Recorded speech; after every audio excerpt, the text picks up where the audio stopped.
بس رمضان کی سب سے بڑی تیاری کیا ہے کہ اپنے دلوں کو صاف کر لو پہلے سے، کہ جس دل میں نفرت ہو، بغض ہو، کسی کے لیے غصہ ہو، کسی کے لیے کیا کیا جذبے ہوں، دل صاف کرنا۔ ہمارے گھروں میں روزانہ جھاڑو ہوتا ہے، یہاں مدرسے میں روزانہ صفائی ہوتی کہ نہیں ہوتی؟ کیونکہ دنیا کی اصل گندگی ہے تو جھاڑو ہاتھ سے نہیں چھوٹ سکتا۔ حرم شریف میں دیکھا کیسے چاروں طرف خدام پھر رہے ہوتے ہیں برش لے کر، تو دل پہ غبار ایسے آتا ہے جیسے صحن میں غبار آتا ہے، دل پہ گندگی ایسے آتی ہے جیسے صحن میں آتی ہے۔ تو ہم نے نظام بنایا ہوا ہے، لوگ مقرر ہیں وہ روزانہ جھاڑو دیتے ہیں۔ تمہارا دل ایک آنگن ہے، ایک صحن ہے، اس میں بغض، نفرت، حسد، پتہ نہیں کیا کیا گندگیاں آئیں گی اور آتی رہیں گی۔ بچوں ایک کام کرو، جھاڑو پکڑ لو، صاف کرو۔ یا اللہ معاملہ تجھ سے کرنا ہے، لوگوں سے نہیں۔ کسی نے برا کہا، کسی نے غیبت کی، کسی نے گالی دی، کسی نے دھکا دیا، کسی نے حق مارا، کسی نے کچھ کیا، یا اللہ تیرے سپرد میں نے اپنے دل کو سب سے صاف کیا، میں نے اپنے دل کو سب سے صاف کیا۔ یہ اتنی بڑی عبادت ہے کہ بڑے بڑے نفلوں والے، تہجد والے، حج عمرے روزے والے تمہیں نہیں پکڑ سکیں گے، کیونکہ اس کا کرنے والا دنیا میں کوئی نہیں۔ نفل پڑھنے والے تو بے شمار ہیں، عمرے کرنے والے بے شمار ہیں، علماء بے شمار ہیں، حاجی بے شمار ہیں، سخاوت کرنے والے بے شمار ہیں، لیکن اس ٹکڑے کو صاف کرنے والا لاکھوں میں ایک بھی نہیں ہے۔ مشکل کام ہے، آپ یہ سیکھ لیں، صاف کرو، صاف کرو، صاف کرو۔ یہ رمضان کی سب سے بڑی تیاری اور علم کو حاصل کرنے کی سب سے بڑی چابی ہے کہ اپنے دل کو کھلا کر لو۔ کوئی چیز خالی ہوگی تو کچھ آئے گا۔ جس دل میں بغض بھرا ہو، نفرت بھری ہو، حسد بھرا ہو، کینہ بھرا ہو، اس میں خاک آئے، اس میں تو علم کی ایک کرن بھی نہیں آئے گی۔ زبان سے چاہے جتنے مرضی موتی بکھیرے، دل اس کا اندھا ہوگا۔ لا تعمل ابصار ولكن تعمل القلوب التي في الصدور۔ یہ آنکھوں سے اندھے نہیں، دل سے اندھے ہیں۔ تو بچوں اپنے دل کو صاف کرنا سیکھو۔ وہ کتنی مشہور حدیث ہے، آپ نے کہا اس دروازے سے ایک جنتی آ رہا ہے۔ تو ایک انصاری صحابی داخل ہوئے، جوتا ہاتھ میں، داڑھی میں وضو کا پانی۔ اگلے دن اس دروازے سے ایک جنتی آ رہا ہے، تو ایک صحابی آئے، ہاتھ میں جوتا، داڑھی میں وضو کا پانی۔ وہی صحابی اگلے دن اس دروازے سے ایک جنتی آ رہا ہے، تو وہی صحابی 3 دن جنت کی بشارت لی انہوں نے۔ اس صحابہ کی جماعت میں ایک شخص ہیں جن کا نام ہے عبداللہ بن عمرو بن عاص۔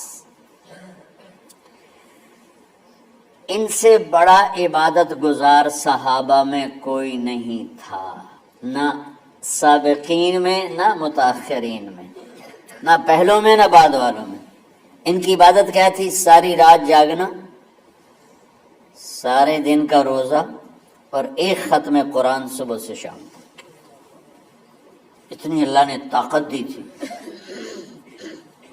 پھر وہ غلوب والی بات آ گئی، ایکسٹریم ہونے والی بات آ گئی۔ ان کی شادی والی رات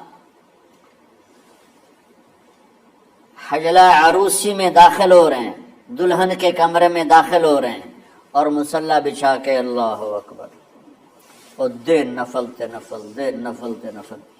ان کی بیگم نے دیکھا تو وہ بھی خیر کا زمانہ تھا، انہوں نے بھی وضو کیا اور پیچھے مصلی بچھا کے وہ بھی فجر تک نفل پڑھتے رہے۔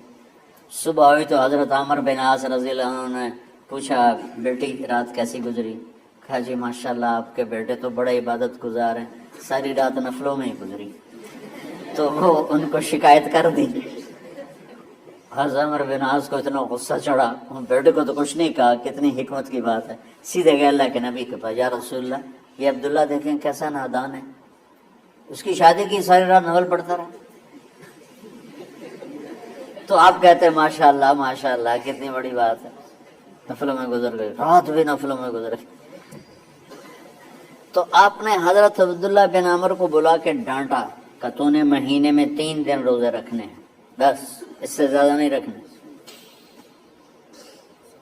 اور ہفتے میں 1 قرآن ختم کرنا ہے۔ کہا یا رسول اللہ میرے اندر طاقت زیادہ ہے۔ پھر اچھا 15 دن روزے رکھنے، کہ نہیں میرے اندر طاقت زیادہ ہے۔ آپ اس کو تھوڑا تھوڑا کر کے گھٹاتے رہے، اور وہ ہر دفعہ نہیں یا رسول اللہ میرے اندر طاقت زیادہ ہے۔ تو آخر میں آپ نے کہا اچھا چلو 100 میں داؤدی پہ آ جاؤ، 1 دن روزہ رکھو، 1 دن افطار کرو، اور 3 دن سے پہلے قرآن ختم نہیں کرنا۔ تو آپ نے اس کو پیچھے کیا۔ یہ بیٹھے تھے اس محفل میں، ان کے دل میں آیا کیا یہ بزرگ مجھ سے زیادہ عبادت کرتے؟ رات میں ساری جاگتا ہوں، دن روزہ رکھتا ہوں، 1 ختم کرتا ہوں، تو جنت کی بشارت تو مجھے ملنی چاہیے تھی، ان کو کیسے مل رہی؟ یہ کسی کتاب میں نہیں لکھا کہ یہ ان کا جذبہ تھا، لیکن جو کہ میں ان کی سیرت کو جانتا ہوں تو مجھے خیال آتا ہے کہ ان کی نفسیات میں یہ بات آئی ہوگی، کیونکہ صرف انہی کو خیال آیا کہ میں جا کے دیکھتا ہوں کہ یہ بزرگ کیا کرتے ہیں۔ تو ان کے پاس پہنچ گئے، چاچا ذرا، وہ ادھیڑ عمر تھے، چاچا وہ میرے ابا تھوڑے ناراض ہیں، تو کچھ دن آپ کے پاس گزار لوں۔ کہا بیٹا بسم اللہ آ جاؤ۔ اب رات ہوتے ہی عشاء کی نماز پڑھ کے انہوں نے جلدی سے چادر اوپر لی اور یوں سراغ کر کے ان چاچے کو دیکھنے لگے ایسے کر کہ اب یہ کیا ساری رات سجدہ کرے گا، اور ساری رات روتے روتے روتے روتے مسلح گلا ہو جائے گا، یا ساری رات رکوع کرے گا، ساری رات قیام کرے گا، ساری رات قرآن پڑھے گا، اس تصور سے یوں دیکھ رہے۔ اور وہ بزرگ صحابی تشریف لائے، سرانے پہ سر رکھا، اللہم بسمک اموت و احیا، ہو گئے۔ اب یہ دیکھ رہے ہیں ابھی اٹھیں گے، ابھی اٹھیں گے، ابھی اٹھیں گے، اٹھے فجر کی اذان پہ اٹھے۔ اب یہ تو حیران پریشان ہو گئے کہ یہ کیا ہو؟ اس زمانے میں تو منافق تہجد نہیں چھوڑتے تھے ڈر کے مارے کہ پتہ نہ چل جائے ہمارے کفر کا، تو یہ چاچا جنت بھی لے گیا تو ستا بھی پیا کہ چلو کل دیکھوں گا۔ اگلی رات پھر چادر سر پہ کر کے اور یوں سوراخ کر کے لیٹے ہوئے اور دیکھ رہے۔ چاچا پھر تشریف لائے اور سرانے پہ سر رکھا، اللہم بسمک اموت و احیا، ہو گئے۔ فجر کی اذان پہ اٹھے، یہ اور پریشان ہو گئے کہ میرا نبی کا فرمان تو سچا ہے، اس میں تو شک بھی کفر ہے، لیکن عمل کیا ہے جس پر اس کو جنت کی بشارت ملی؟ 2 رکعت نفل بھی نہیں۔ اور آج کے دور میں تم میں سے ماشاءاللہ اکثر بچے تہجد پڑھتے ہیں کہ 1 رات اور دیکھوں گا، تیسری رات اللہم بسمک اموت و احیا، ساری رات۔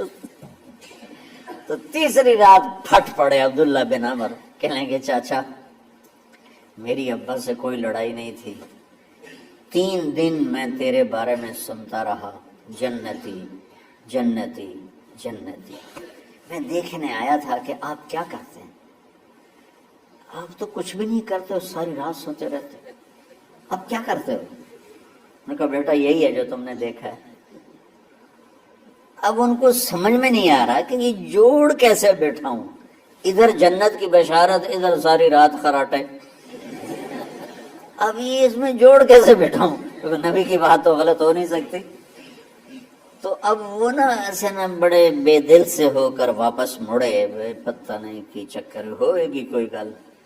جب وہ دروازے تک پہنچے تو کہنے لگے بیٹا ادھر آنا، واپس آ گئے۔ کہا میں تمہیں اصل راز کی بات بتاتا ہوں۔ کہا کیا ہے کیا ہے؟ تو یہاں ہاتھ رکھا کہ یہ جو دل ہے نا، اس میں کسی انسان کی نفرت نہیں۔ ہاں ہاں ہاں۔ اور جب اللہ کسی کو رزق دیتا ہے، عزت دیتا ہے، مجھے کبھی حسد نہیں ہوا، مجھے خوشی ہوتی۔ تو عبداللہ بن عمر نے کہنا تھا ہاں یہ بات ہے، نہیں، انہوں نے کہا ہاذا ہوا، اچھل کے کہنے لگے ہاذا ہوا، ہاں ہاں ہاں یہی ہے یہی ہے یہی ہے۔ پھر کہنے کہ چاچا پر یہ میرے بس کا نہیں ہے، کون کرے گا یہ؟ اتنے بڑے آدمی ہو کر کہہ رہے ہیں کہ یہ میرے بس کا نہیں۔ تو بچوں، دنیا میں جنتی بننا ہے اور علم اللہ سے لینا ہے تو اسے صاف کر دو، سب کی نفرت سے سب۔ اس نے مجھے یہ کیوں کہا، اس نے مجھے یوں کیوں دیکھا، اس نے میرے بارے میں یوں کیوں کہا، اس نے میرے بارے میں یہ کیوں لکھا۔ جس کی تعریف ہوتی میری کتنی برائی ہوتی، صرف تعریف تو نہیں ہوتی، بھرا پڑا سوشل میڈیا مجھے گالیاں دیں۔ اللہ کے فضل سے میرے دل میں ایک ذرے کے برابر کبھی کوئی منفی جذبہ نہیں آئے تو میں دھو کے صاف کر دیتا ہوں، یا اللہ میں نے اپنے دل کو صاف کیا، میرا معاملہ تیرے ساتھ ہے، کسی کے ساتھ نہیں۔ یہ یاد رمضان کی سب سے بڑی تیاری، علم کے حاصل کرنے کا سب سے بڑا ہتھیار آپ کو یہ نہیں کہ تمہیں کتابیں یاد ہو جائیں، تمہیں اشعار یاد ہو جائیں۔ تو ساری امت سے کہتا ہوں رمضان کا استقبال کرو، دلوں کو صاف کر کے، نفرتوں کو مٹا کے، مذہبی نفرت، دنیاوی نفرت، رشتوں کی نفرت، بول چال کی نفرت، سیاست کی نفرت، لین دین کی نفرت، ان سب سے اپنے دل کو صاف کرو تاکہ رمضان میں اللہ نے علم اتارا، اللہ تعالیٰ آپ کو علم عطا فرمائے، اور باقی لوگ جو ہم دنیا میں زندگی گزار رہے ہیں ان کے دلوں میں اللہ رمضان کا نور اتارے اور اپنے اور ہدایت کا نور اتارے۔ یہ سب سے بڑی تیاری ہے اس کی۔ اور کسی سے گلہ ہے، غصہ ہے، ناراضگی ہے، کسی سے بولتے نہیں ہو، ابھی سے شعبان آ چکا ہے، آپ شعبان سے رمضان کی تیاری شروع فرما دیتے تھے، تو اس کی تیاری کیا ہے؟ وہ دلوں کو صاف کرو، معاف کرو، معافی مانگو، تمہارا قصور نہیں پھر بھی معافی مانگ لو، دلوں کو صاف کرو، اور اپنے اور اللہ سے سخاوت مانگو کہ اللہ کو سخی بھی پسند ہے اور صاف دل والا بھی پسند ہے۔